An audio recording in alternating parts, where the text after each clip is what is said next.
Assalamualaikum warahmatullahi wabarakatuh. Kepada yang terhormat Bapak Pujiono SEAKMSI selaku dosen pengampu mata kuliah Teori Akuntansi. Di sini kami dari kelompok 3 kelas Akuntansi 2023E akan mempresentasikan materi terkait perumusan teori akuntansi pendekatan tradisional. Sebelumnya, kami akan memperkenalkan nama anggota kami. Di sini ada Nurul Laila Tunisa dengan NIM 003, ada Gayuh Tria Amelia dengan NIM 026, ada Risma Dwi Kurniawati dengan NIM 065, saya sendiri, Adina Leili Estining Tias dengan NIM 050, Syawi Batur Rahmah dengan NIM 058, dan Andini Nur Komariah dengan NIM 063. Baik, untuk yang pertama yaitu membahas hakikat akuntansi. Untuk pengertian akuntansi sendiri, dari segi bahasa berasal dari kata kerja to account yang berarti memperhitungkan. Account diterjemahkan dalam bahasa Indonesia menjadi akun atau perkiraan. Dalam arti luas, akuntansi adalah proses identifikasi, pengukuran, dan komunikasi dari informasi-informasi ekonomi untuk menghasilkan pertimbangan dan keputusan-keputusan dari pemakai informasi tersebut. Next. Selanjutnya yaitu pengertian akuntansi menurut para ahli dan lembaga. Menurut George McFarlane, akuntansi merupakan suatu penggolongan, penyajian, serta sistematis dari data keuangan perseorangan. Sedangkan menurut lembaga AICPA pada tahun 1941, akuntansi sebagai seni mencatat, menggolongkan, dan meringkas transaksi dan kejadian yang bersifat keuangan dengan cara tertentu dan dalam bentuk satuan uang, serta menafsirkan hasil-hasilnya. Kemudian untuk lembaga AAA mendefinisikan akuntansi sebagai proses identifikasi, pengukuran, dan komunikasi informasi ekonomi untuk memungkinkan pembuatan pertimbangan-pertimbangan dan keputusan-keputusan oleh para pemakai informasi tersebut. Next. Selanjutnya yaitu peranan akuntansi. Peranan akuntansi dalam kegiatan perusahaan ada 4. Yang pertama yaitu pengendalian keuangan, pengendalian operasional keuangan perusahaan, yang ketiga pelaporan, dan yang keempat perencanaan. Kemudian peranan akuntansi pada pihak manajemen, yang pertama meliputi melindungi harta perusahaan, yang kedua penyusunan rencana perusahaan, yang ketiga pengukuran penghasilan, dan yang keempat pengawas kegiatan perusahaan. Next. Kemudian untuk pengguna informasi akuntansi dibagi menjadi 2, internal dan eksternal. Untuk internal itu sendiri yakni meliputi pemilik, manajer, serta karyawan, dan untuk yang eksternal meliputi peminjam, pinjaman atau kreditor, penanam modal atau investor, pemerintah, serta pengguna lainnya. Next. Untuk penyusunan teori akuntansi melibatkan beberapa tahap. Yang pertama yaitu identifikasi masalah. Proses dimulai dengan mengidentifikasi masalah atau fenomena akuntansi yang perlu dijelaskan atau dipecahkan. Selanjutnya, pengumpulan data. Data yang relevan dikumpulkan untuk memahami masalah tersebut. Data ini dapat berupa data historis, data pasar, atau hasil penelitian. Yang ketiga, analisis data. Data yang terkumpul dianalisis untuk menemukan pola atau hubungan yang dapat menjelaskan masalah akuntansi. Selanjutnya, formulasi teori.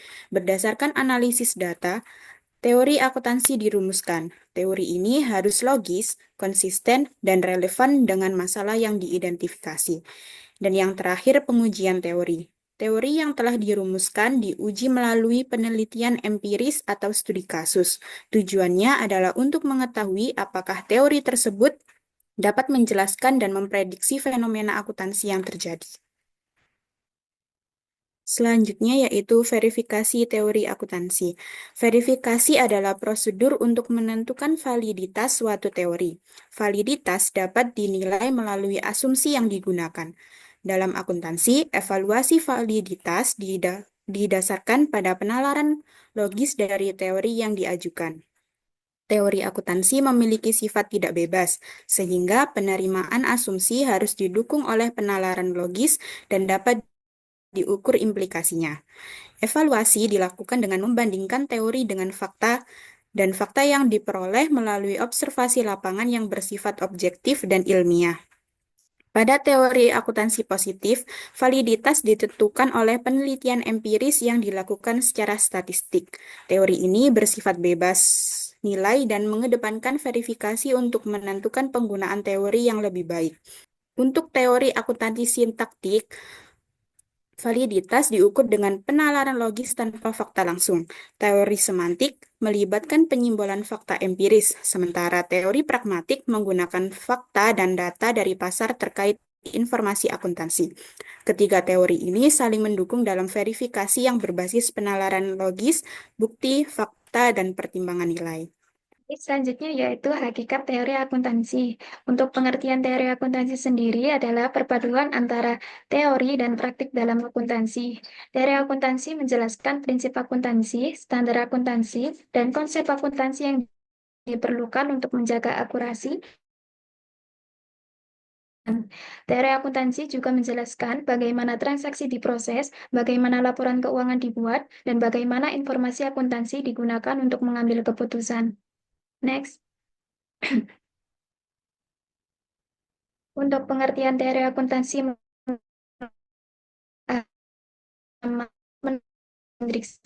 pengertian dari konsep, definisi, hubungan, dan struktur yang menggambarkan fenomena akuntansi. Hal ini mencakup pemahaman tentang hubungan antara konsep-konsep akuntansi yang saling terkait. Kemudian yang kedua, menurut Perara dan Matau, tahun 1996 mendefinisikan teori akuntansi sebagai penalaran logis dalam bentuk prinsip-prinsip luas yang memberikan kerangka umum dan kerangka acuan bagi setiap akun pandu pengembangan praktik dan prosedur akuntansi yang baru. Kemudian yang ketiga yaitu menurut American Accounting Association, pengertian teori akuntansi adalah seperangkat konseptual, hipotesis, dan proposisi pragmatis yang menjelaskan dan memandu tindakan akuntan dalam mengidentifikasi, mengukur, dan mengkomunikasikan informasi ekonomi kepada para pengguna laporan keuangan. Next. Akuntansi. Yang pertama, menganalisis, mengevaluasi, dan mengklasifikasi transaksi keuangan. Yang kedua, menentukan nilai wajar suatu entitas atau aset keuangan. Yang ketiga, membantu dalam proses pengambilan keputusan ekonomi dan keuangan. Yang keempat, membantu para pembuat kebijakan dan pembuat keputusan dalam mengambil keputusan berdasarkan informasi keuangan yang tepat. Kemudian yang terakhir, memberikan dasar bagi pengembangan standar akuntansi.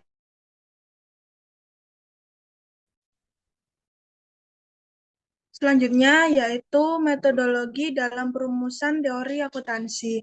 Metodologi dalam perumusan teori akuntansi mencakup berbagai pendekatan yang digunakan untuk mengembangkan, menguji, dan menyempurnakan teori akuntansi agar dapat digunakan dalam praktik. Digunakan dalam perumusan teori akuntansi.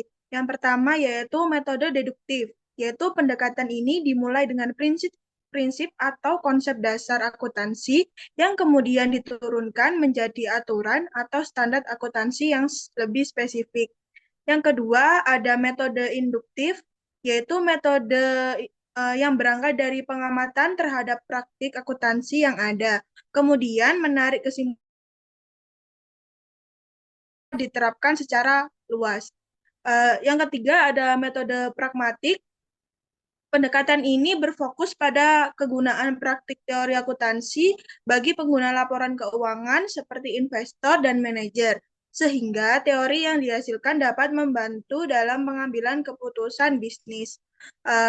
Yang keempat ada metode etis atau normatif. Metode ini mempertimbangkan nilai-nilai moral seperti pastikan laporan keuangan mencerminkan kondisi sebenarnya dan meningkatkan kepercayaan publik.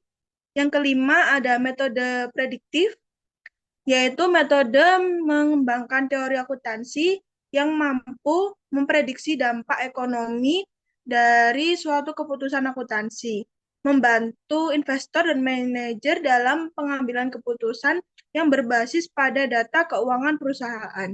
Next. Selanjutnya adalah pendekatan perumusan teori akuntansi, di mana di sini ada pendekatan teoretis yang merupakan teori akuntansi dirumuskan dengan menggunakan metode ilmiah. Di sini dibagi menjadi dua, yaitu pendekatan deduktif dan pendekatan induktif. Pendekatan deduktif dimulai dari konsep atau teori dasar yang bersifat umum lalu diturunkan menjadi prinsip dan dasar akuntansi dan standar akuntansi. Contohnya standar akuntansi disusun berdasarkan prinsip-prinsip logis yang sudah ada. Kemudian untuk pendekatan induktif didasarkan observasi dan analisis data nyata untuk menemukan pola yang berulang, kemudian dibuat konsep atau teori. Contoh, praktik akuntansi berkembang dari pengalaman nyata yang diuji kebenarannya. Selanjutnya ada pendekatan non-teoretis, di mana ini itu dirumuskan tanpa menggunakan metode ilmiah. Dibagi juga menjadi dua, yaitu pendekatan pragmatis, yaitu teori akuntansi disusun berdasarkan manfaatnya dalam praktik nyata, misalnya dalam penyusunan aturan tentang persediaan dan penyusutan. Kemudian ada pendekatan otoritas, yaitu pendekatan yang didasarkan pada aturan formal yang ditetapkan oleh otoritas tertentu, seperti akuntansi pajak tangguhan atau akuntansi leasing. Pendekatan etik dikembangkan oleh Scott pada tahun 1941. Pendekatan ini berfokus pada prinsip keadilan dan kebenaran. Informasi akuntansi harus tidak bias dan adil bagi semua pihak yang berkepentingan. Selanjutnya ada pendekatan sosiologis, yaitu pendekatan ini melihat dampak sosial dari praktik akuntansi. Akuntansi tidak bisnis bertanggung jawab terhadap masyarakat dan lingkungannya. Misalnya, perusahaan harus mengungkapkan dampak sosial dari aktivitas bisnis mereka dalam laporan keuangan.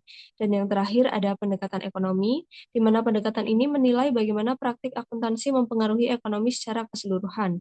Pemilihan teknik akuntansi tertentu bisa berdampak pada kondisi ekonomi nasional, seperti pengambilan keputusan investasi dan kebijakan. Untuk yang selanjutnya yaitu pendekatan selektif untuk perumusan teori akuntansi. Secara umum perumusan suatu teori akuntansi dan pengembangan prinsip-prinsip akuntansi telah mengikuti pendekatan selektif atau kombinasi dari berbagai pendekatan teoritis, non-teoritis, etis, sosiologis, dan ekonomi. Pendekatan selektif merupakan akibat dari berbagai usaha oleh individu dan profesional serta organisasi pemerintahan untuk berpartisipasi dalam pematangan konsep dan prinsip dalam akuntansi. Pendekatan selektif ini telah memberikan peningkatan kepada pendekatan baru yang sedang diperdebatkan dalam literatur, pendekatan peraturan, pendekatan perilaku, serta pendekatan kejadian, prediksi, dan positif. Next. Demikian presentasi yang kami sampaikan. Kami ucapkan terima kasih atas perhatiannya dan mohon maaf apabila terdapat kesalahan kata. Kami ucapkan terima kasih. Wassalamualaikum warahmatullahi wabarakatuh.